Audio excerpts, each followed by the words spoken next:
Hello friends, welcome to the success Kendra. Friends देखिए, Bihar police constable की 2023 में जो 21,391 पदों पर वैकेंसी आई हुई है फ्रेंड्स। और इस बार सिलेबस में कहा गया है कि एग्ज़ाम जो होगा यह 10वीं पर आधारित होगा, यानी कि प्रश्न जो पूछे जाएंगे ये 10th लेवल के प्रश्न पूछे जाएंगे।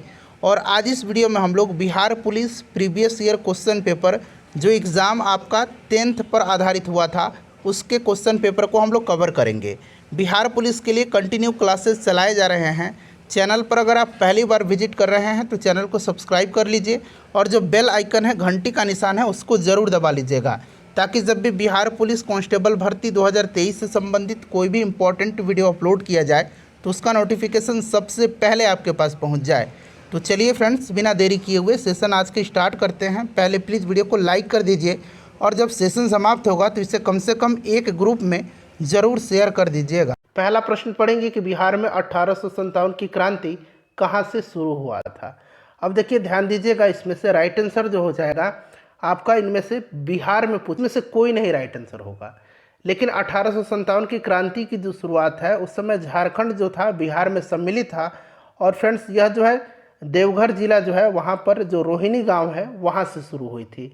तो इसका बी आंसर भी हो जाएगा। लेकिन अभी के संदर्भ में आप इनमें से कोई नहीं लगा सकते हैं। चलिए, नेक्स्ट क्वेश्चन है हमारा कि कोणार्क नाटक के कवि कौन थे। तो इसके कवि जो थे ये जगदीश चंद्र माथुर थे। नेक्स्ट क्वेश्चन है हमारा, अगला प्रश्न करेंगे कि कालाशोक कौन से वंश के शासक थे। तो कालाशोक जो थे फ्रेंड्स, ध्यान देंगे, आपको याद होगा कि राइट आंसर इसका शिशुनाग हो जाएगा। शिशुनाग का यह पुत्र था कालाशोक। ठीक है, हर्यंक वंश के बाद मगध पर शिशुनाग वंश का शासन हुआ, और शिशुनाग वंश की स्थापना जो है किसने किया था? शिशुनाग ने किया था। और शिशुनाग का ही पुत्र जो था यह कालाशोक था। ठीक है, तो option number A right answer इसका हो जाएगा। ठीक है, चलिए नेक्स्ट क्वेश्चन है हमारा कि 1956 में आंध्र प्रदेश के गठन के समय कौन सी भाषा जोड़ी गई थी। तो करेक्ट आंसर इसका ऑप्शन नंबर ए हो जाएगा, तेलुगु।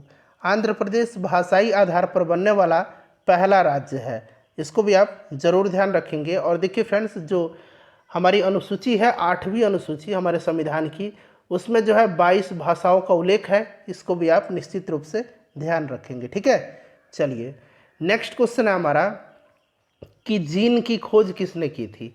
तो जीन शब्द का जो प्रयोग है यह सर्वप्रथम जोहानसन ने किया था। किसने किया था? जोहानसन ने किया था। ठीक है, तो राइट आंसर ऑप्शन नंबर यहाँ पर बी हो जाएगा, जोहानसन। अगला प्रश्न कि पावापुरी बिहार के किस जिले में है। पावापुरी बिहार के नालंदा में है। कहाँ पर है? नालंदा में है, और यह जैन धर्म का एक महत्वपूर्ण तीर्थ स्थल है।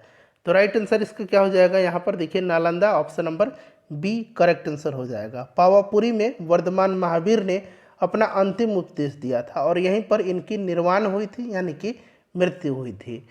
चलिए नेक्स्ट क्वेश्चन है हमारा कि स्वतंत्र भारत के प्रथम गृह मंत्री कौन थे। स्वतंत्र भारत के प्रथम गृह मंत्री और प्रथम उप प्रधानमंत्री जो थे ये सरदार वल्लभ भाई पटेल थे। Option number B right answer हो जाएगा। पंडित जवाहरलाल नेहरू प्रथम प्रधानमंत्री थे, और इंदिरा गांधी जो थी ये पहली महिला प्रधानमंत्री हैं भारत की, इसको भी आप निश्चित रूप से ध्यान रखेंगे। रतौंधी किस विटामिन की कमी से होता है। करेक्ट आंसर इसका ऑप्शन नंबर ए हो जाएगा, विटामिन ए। विटामिन ए का रासायनिक नाम क्या है? तो रेटिनॉल है, और विटामिन ए की कमी से जीरोप्लेथेलमिया और रतौंधी होता है। ठीक है, याद रखेंगे।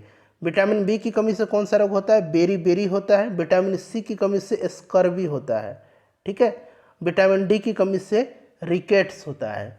चलिए अगला प्रश्न है कि न्यूट्रॉन की खोज किसने किया था।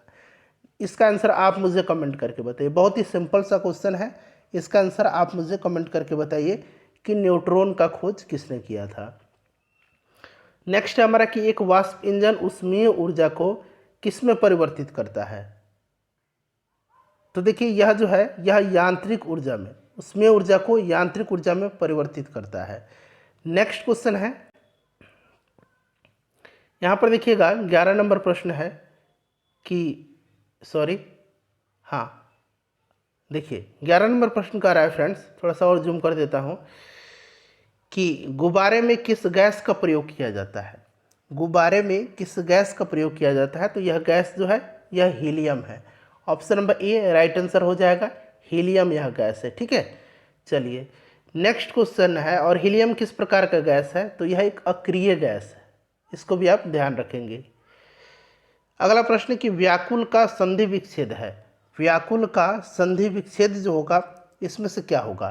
तो V प्लस आकुल जो है यह इसका सही संधि विच्छेद है व्याकुल का, ध्यान रखेंगे। उसके बाद देखिए ग्लोबल वार्मिंग किस गैस से होता है? ग्लोबल वार्मिंग जो है यह किस गैस से होता है?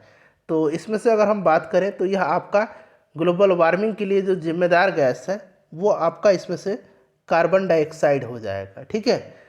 चलिए नेक्स्ट क्वेश्चन, ओजोन भी होता है, मीथेन भी होता है, नाइट्रस ऑक्साइड भी होता है। उसके बाद जो आपका इसमें से बात करें तो ओजोन तो है ही, तो यहाँ पर देखिए ओजोन भी दिया गया है। तो अगर मुख्य रूप से इसमें से अगर आपको चुनना है, 4 ही ऑप्शन है आपके पास, तो आप कार्बन डाइऑक्साइड पर टिक लगाएंगे। चलिए उसके बाद देखिए √5 जो है क्या है? बेसिक सा प्रश्न है। √5 जो है यह क्या है? तो यह एक अपरिमेय संख्या है। अगला प्रश्न हमारा कि विद्युत धारा यहाँ पर मापने बना लीजिए। विद्युत धारा मापने के लिए यहाँ पर मापने बना लीजिए, किसका प्रयोग किया जाता है? तो विद्युत धारा को मापने के लिए एमीटर का प्रयोग किया जाता है, ठीक है। चलिए अगला प्रश्न है कि विद्युत बल्ब का फिलामेंट किसका बना होता है? तो विद्युत बल्ब का टंगस्टन का बना होता है। Option number B right answer हो जाएगा, टंगस्टन का। और टीन और शीशा का जो है क्या बना होता है? तो फ्यूज तार बना होता है, ठीक है। नाइक्रोम क्या से क्या बनता है? तो विद्युत हीटर का जो स्प्रिंग होता है वो नाइक्रोम का बना होता है। नेक्स्ट क्वेश्चन है कि WHO का पूरा नाम क्या है? तो वर्ल्ड हेल्थ ऑर्गेनाइजेशन इसका फुल फॉर्म है, याद रखेंगे, वर्ल्ड हेल्थ ऑर्गेनाइजेशन, ठीक है। इसका हेडक्वार्टर कहाँ पर है? जेनेवा में है। और इसके वर्तमान में जो महानिदेशक हैं उनका नाम टेड्रोस अधनोम है, जो कि इथोपिया के हैं। अगला प्रश्न है हमारा कि वृत्त की सबसे बड़ी जीवा क्या होती है? वृत्त की सबसे बड़ी जीवा जो है यह क्या है? व्यास है उसकी। भारत में वित्तीय वर्ष कब से शुरू होता है? तो वित्तीय वर्ष जो है हमारा हमारे देश में यह जो है शुरू कब से होता है? तो यह 1 अप्रैल से 31 मार्च इसका राइट आंसर हो जाएगा।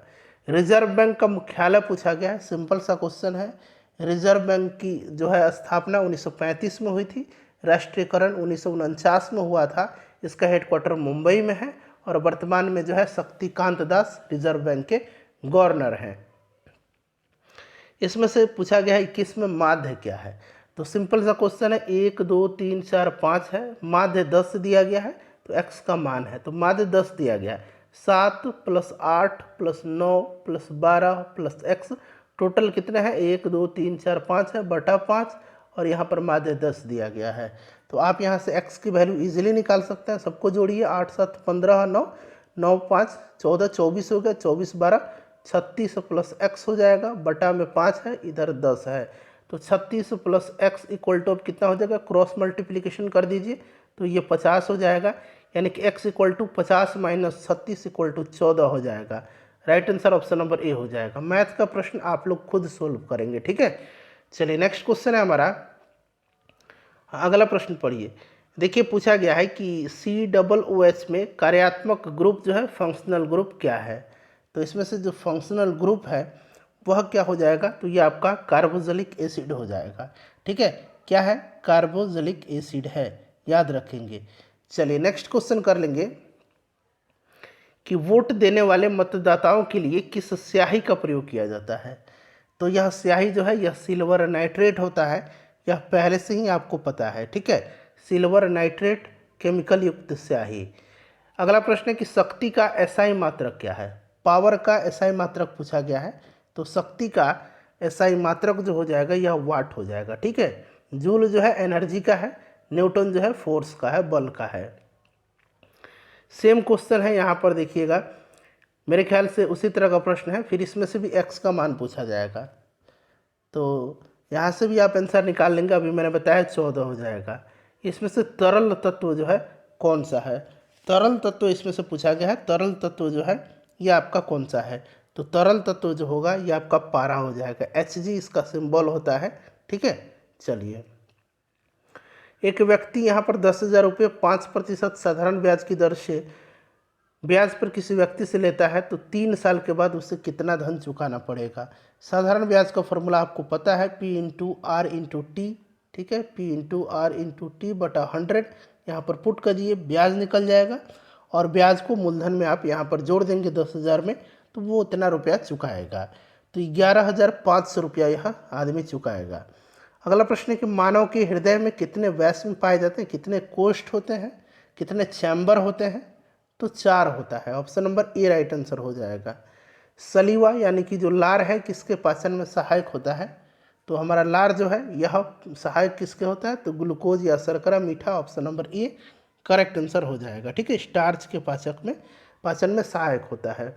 बसो मेरे नैनन में नंदलाल काव्य में जो पंक्ति है किसके द्वारा रचित है यह? तो फ्रेंड्स यह है मीराबाई के द्वारा। ठीक है, चलिए क्वेश्चन नंबर 31 कर लेंगे। 31 हमारा है कि जो घनानंद किस काव्य धारा के कवि हैं? तो यह जो है फ्रेंड्स यह रीति मुक्त। उसके बाद अगला प्रश्न हमारा है कि कोई कार 80 किलोमीटर प्रति घंटा की चाल से चल रही है, तो 480 किलोमीटर की दूरी तय करने में कितना समय लगेगा?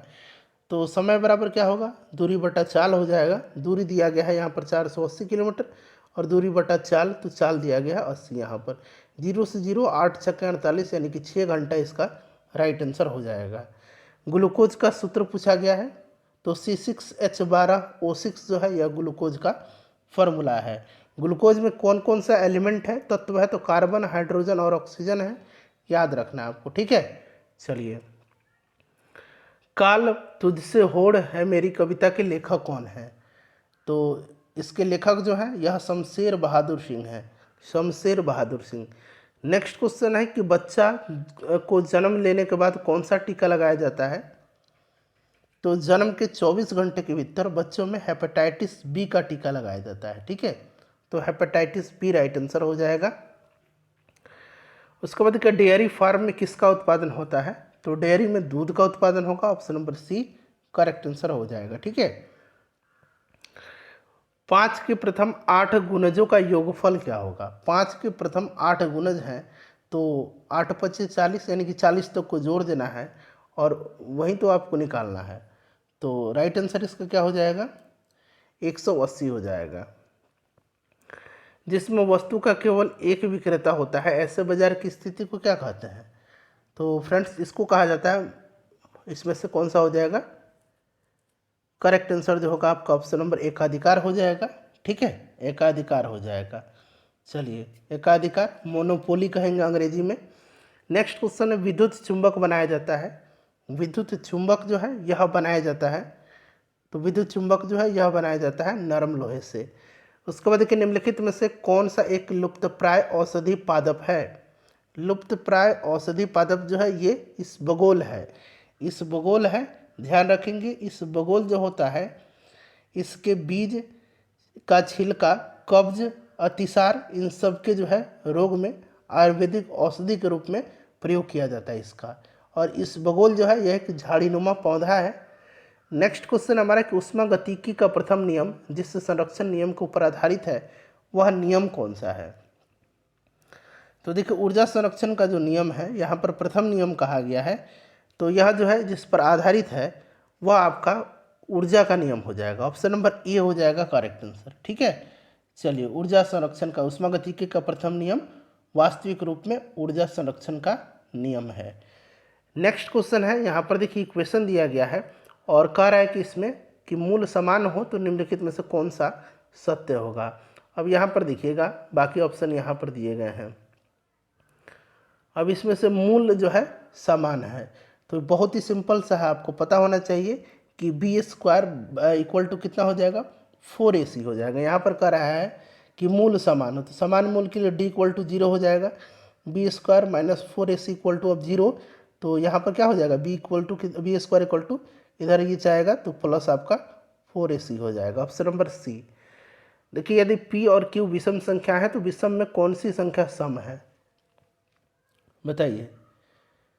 कह रहा है कि p और q विषम संख्या है तो विषम में कौन सी संख्या सम है? तो देखिए दो विषम संख्याओं का योग जो होता है ना हमेशा सम संख्या होता है। कोई भी विषम संख्या लीजिए, मानिए 3 एक विषम है, 7 भी विषम है, कितना होगा? 10 होगा। ठीक है, 7 विषम है, उसके बाद देखिए 5 भी विषम है, प्लस करिएगा तो 12 सम आएगा। ठीक है, तो ये आपका यहाँ से P+Q इसका राइट आंसर हो जाएगा। अगला प्रश्न है कि पेन तथा स्याही की मांग को क्या कहा जाता है। पेन तथा स्याही को मांग को क्या कहेगा, तो इसको संयुक्त मांग कहेंगे, क्योंकि पेन जो है स्याही के बिना अधूरा है और स्याही जो है पेन के बिना अधूरा है, तो ये संयुक्त मांग है। शंकराचार्य के द्वारा 4 मठों का निर्माण किस धर्म की प्रतिष्ठा के लिए किया गया था, तो यह जो धर्म है यह धर्म सनातन धर्म है। सनातन धर्म है, राइट आंसर ऑप्शन नंबर इसका ए हो जाएगा। ठीक है, ध्यान रखेंगे सनातन धर्म। चलिए, और आपको पता है कि शंकराचार्य जो है ये अद्वैत वेदांत के जो है ये प्रतिपादक हैं। ठीक है, चलिए नेक्स्ट क्वेश्चन हमारा कि वर्षा की बूंदें गोलाकार किस कारण से होती है, तो यह सरफेस टेंशन यानी कि पृष्ठ तनाव के कारण होती है। सिराजुद्दौला और ब्रिटिश के बीच पलासी के युद्ध कब हुआ था, पलासी के युद्ध 23 जून 1757 को हुआ था, बंगाल के नवाब सिराजुद्दौला और अंग्रेजों के बीच। इसमें अंग्रेजी सेना का नेतृत्व जो है कौन कर रहा था, रॉबर्ट क्लाइव कर रहा था। इस युद्ध में सिराजुद्दौला की हार हुई थी। अगला प्रश्न है कि मुद्रा के आंतरिक मूल्य का अर्थ क्या है, मुद्रा के आंतरिक मूल्य का अर्थ क्या है, तो इसका अर्थ है मुद्रा की क्रय शक्ति से। उसके बाद देखिए निम्न में से कौन सा एक तत्व है, इसमें से तत्व जो है वो आपका हीरा हो जाएगा। हीरा जो है कार्बन का अपरूप होता है, इसको आप ध्यान रखेंगे। रासायनिक ऊर्जा को विद्युत ऊर्जा में परिवर्तित करने वाली युक्ति क्या कहलाती है, तो फ्रेंड्स यह जो युक्ति है यह युक्ति कहलाती है कौन सी, विद्युत कोष। ठीक है, रासायनिक ऊर्जा को विद्युत ऊर्जा में। चलिए नेक्स्ट क्वेश्चन हमारा यानी कि विद्युत सेल है यह। स्थिर ताप पर गैस के निश्चित द्रव्यमान का आयतन कम करने पर दाब बताइएगा, देखिए बढ़ेगा। Option number C right answer हो जाएगा, दाब जो है बढ़ेगा। इनमें से कौन सार्क का सदस्य है, सार्क का सदस्य, सार्क का फुल फॉर्म होता है south Asian association for regional corporation. इसमें जो है टोटल 8 सदस्य देश हैं। भारत है, पाकिस्तान है, बांग्लादेश है, नेपाल है, भूटान है, श्रीलंका है, मालदीव है और अफगानिस्तान है। स्थापना इसकी 1985 में हुई थी। हेडक्वार्टर जो है इसका कहाँ पर है, तो हेडक्वार्टर जो है सार्क का यह कहाँ पर है, काठमांडू में है। ठीक है, याद रखेंगे। मॉरिशस इसका सदस्य देश नहीं है, जापान भी नहीं है, चीन भी नहीं है, मालदीव इसका सदस्य देश है, तो मालदीव राइट आंसर हो जाएगा। 53 नंबर क्वेश्चन करेंगे। देखिए विद्युत धारा का मात्रक क्या है, तो विद्युत धारा का मात्रक जो है यह एम्पियर हो जाएगा इसमें से। ठीक है, चलिए उसके बाद देखिए रेजिस्टेंस का ओम होता है। क्षोभ मंडल की ऊंचाई कितनी होती है, क्षोभ मंडल की ऊंचाई पूछा गया है। तो देखिए यहाँ पर अगर हम बात करें कि क्षोभ मंडल की ऊंचाई कितनी होती है, तो देखिए इनमें से कोई नहीं हो जाएगा। ठीक है, क्षोभ मंडल वायुमंडल का सबसे निचली परत होती है और इसकी ऊंचाई जो है यह पूछा गया है। तो अगर हम बात करें तो ध्रुवों पर 8 किलोमीटर और विषुवत रेखा पर लगभग 18 किलोमीटर होती है। नेक्स्ट क्वेश्चन है कि लोहे का जंग लगना किस प्रकार का परिवर्तन है, तो यह एक रासायनिक परिवर्तन है। किस प्रकार का है, रासायनिक परिवर्तन है। उसके बाद कि गन्ना का सर्वाधिक उत्पादक देश कौन सा है, गन्ना का सर्वाधिक उत्पादक जो है ये ब्राज़ील हो जाएगा। आयोडीन की कमी से कौन सा रोग होता है, घेंगा होता है। गुप्त वंश का संस्थापक कौन था, तो गुप्त वंश का संस्थापक जो है यह श्रीगुप्त है। श्रीगुप्त राइट आंसर हो जाएगा, श्रीगुप्त। ठीक है, चलिए अगला प्रश्न है कि जय जवान जय किसान का नारा किसने दिया था, तो यह नारा लाल बहादुर शास्त्री जी ने दिया था। किसने दिया था, लाल बहादुर शास्त्री जी ने दिया था। मांग के लिए आवश्यक तत्व कौन सी है, मांग के लिए जो है इसमें से वस्तु की इच्छा, एक निहित मूल्य और साधन व्यय करने की तत्परता। Option number D right answer हो जाएगा। अर्थशास्त्र में उत्पादन का मतलब क्या है, अर्थशास्त्र में उत्पादन का मतलब विनिर्माण है। उत्पादन का सक्रिय साधन है, उत्पादन का सक्रिय साधन जो है ये श्रम है। ठीक है, सूचकांक के निर्माण में प्रयुक्त सर्वोत्तम औसत है इसमें से कौन सा, तो यह औसत जो है ये समानांतर माध्य है। पेट्रोल किससे मापा जाता है, तो पेट्रोल जो है यह मापा किससे जाता है, तो यह पेट्रोल लीटर में मापा जाता है। ठीक है, चलिए उसके बाद नेक्स्ट क्वेश्चन है हमारा कि एल्केन का रासायनिक सूत्र क्या है, तो एल्केन पूछा गया है, एल्केन, एल्किन, एल्काइन। ठीक है, याद रखेंगे यहाँ पर एल्केन पूछा गया, तो CnH2n+2 ये एल्किन का है। ठीक है, यहाँ पर देखिए दोनों एक ही है, यहाँ एक जगह माइनस बना लीजिएगा। क्लियर, अब हो गया ना। चलिए, चाय का सर्वाधिक उत्पादक देश कौन सा है? चाय का जो है चाइना हो जाएगा। गौतम बुद्ध की मृत्यु कहाँ पर हुई थी? गौतम बुद्ध की मृत्यु जो है यह कहाँ पर हुई थी? इनको महापरिनिर्वाण कहते हैं, और इनको जो है मृत्यु कुशीनगर उत्तर प्रदेश में हुई थी। गौतम बुद्ध को एशिया का ज्योतिपुंज यानी कि लाइट ऑफ एशिया कहा जाता है गौतम बुद्ध को। पोखरन क्या है? तो पोखरन जो है फ्रेंड्स यह क्या है?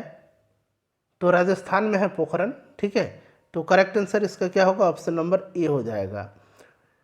गोवा में पहला शासन किसका था? तो गोवा में पहला शासन जो था यह किसका था? तो यह पुर्तगालियों का था। मंत्रिपरिषद की नियुक्ति कौन करता है?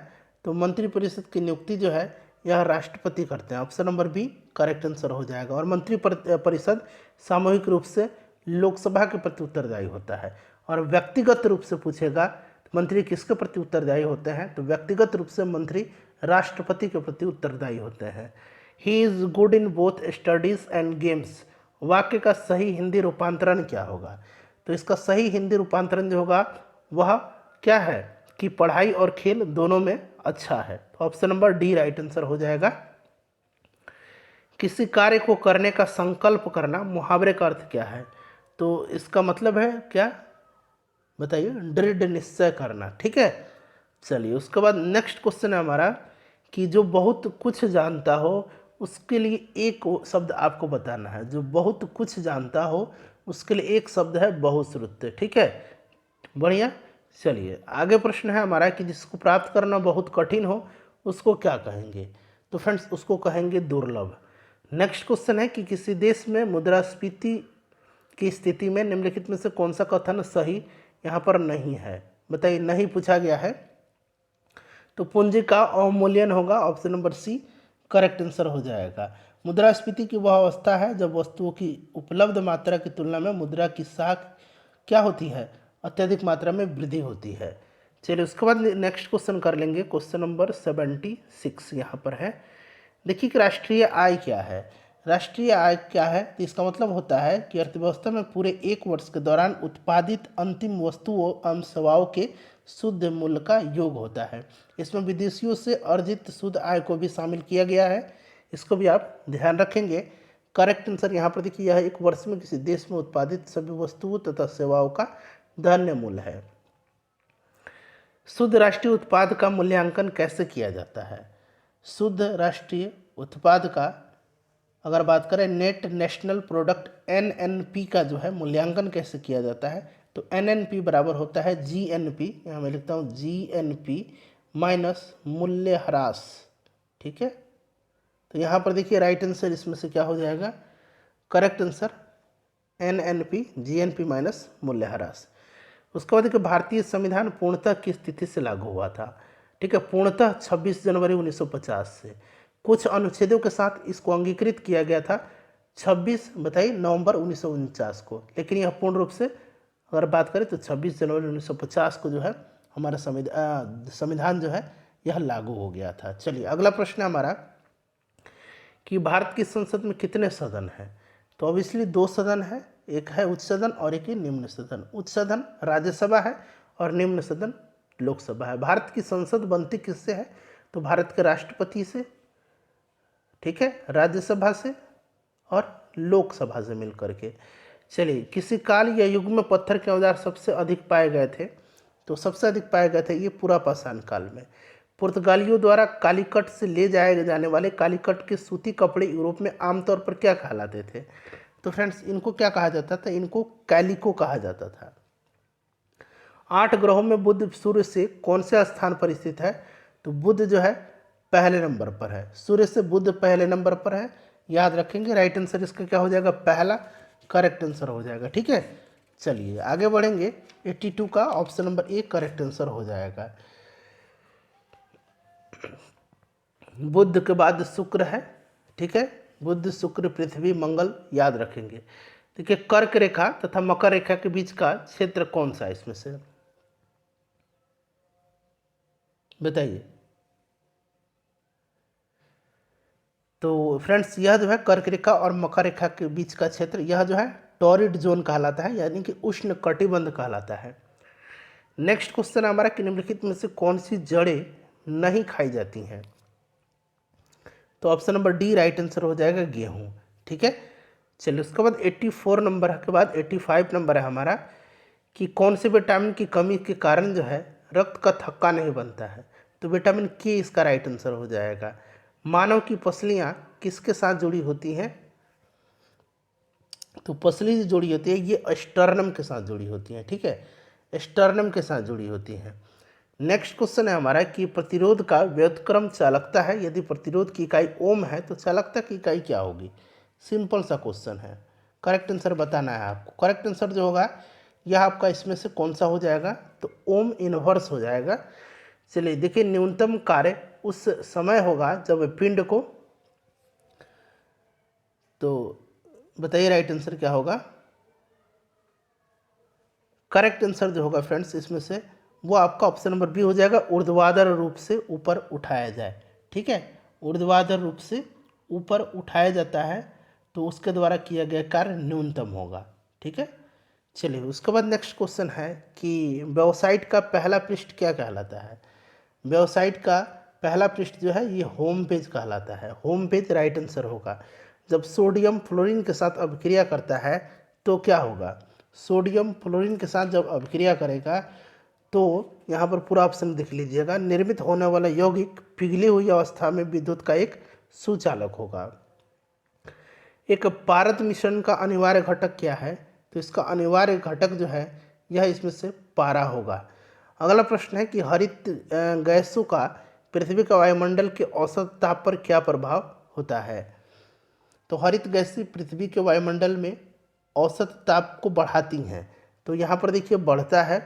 नेक्स्ट क्वेश्चन हमारा कि बीपीएल श्रेणी से संबंधित वरिष्ठ नागरिकों के लिए भौतिक सहायता तथा असिस्टेंट लिविंग डिवाइस उपलब्ध कराने वाली एक योजना जो है वो कौन सी योजना है? तो यह योजना है राष्ट्रीय Vayoshri Yojana. Option number A correct answer हो जाएगा, राष्ट्रीय वयोश्री योजना। उसके बाद देखिए नेक्स्ट क्वेश्चन है हमारा, यहाँ पर देखिएगा कि बैरोमीटर का आविष्कार जो है किसने किया था? आविष्कारक का नाम? तो बैरोमीटर ई टोरिसोली। वीवीआई क्वेश्चन है, इसको आप ध्यान रखेंगे। कपास की रेशे का उपयोग कर कपड़े बनाने की आर्थिक गतिविधि किस क्षेत्र के अंतर्गत आती है? तो यह जो आती है यह किस क्षेत्र के अंतर्गत आती है? तो फ्रेंड्स यह आती है सेकेंडरी सेक्टर के अंतर्गत, यानी कि द्वितीय क्षेत्र के अंतर्गत। ठीक है, तो करेक्ट आंसर इसका ऑप्शन नंबर यहाँ पर ए हो जाएगा। चलिए उसके बाद देखिए कौन सी कला ग्रीको बौद्ध, ठीक है, कला के नाम से भी जानी जाती है? तो यह जानी जाती है आपकी गंधार कला शैली। ठीक है, गंधार कला राइट आंसर हो जाएगा। इसका सबसे ज़्यादा विकास जो है कनिष्क के शासनकाल में हुआ था। किस अधिनियम ने नस्ल, धर्म और राष्ट्रीय मूल के आधार पर भेदभाव को निषेध कर दिया है? तो सही उत्तर इसका क्या हो जाएगा? नागरिक अधिकार अधिनियम 1964 के द्वारा। नागरिक अधिकार अधिनियम 1964 के द्वारा। ठीक है, चलिए A band in the river नामक पुस्तक के लेखक कौन है? तो इसको लिखा है वीएस नायपाल ने। वीएस नायपाल ने लिखा है इसको। अफ्रीकी परमाणु हथियार मुक्त क्षेत्र संधि क्या कहलाती है? तो इसको कहा जाता है, बताइए, पेलिन-डाबा संधि। ठीक है, option number A right answer हो जाएगा, पेलिन-डाबा संधि। भारत का कौन सा पड़ोसी देश वर्मा के नाम से जाना जाता था पहले? इसका आंसर आप कमेंट करके बताइए, अपना स्कोर बताइए कि इन 100 प्रश्नों में से कितने का आंसर आपने सही से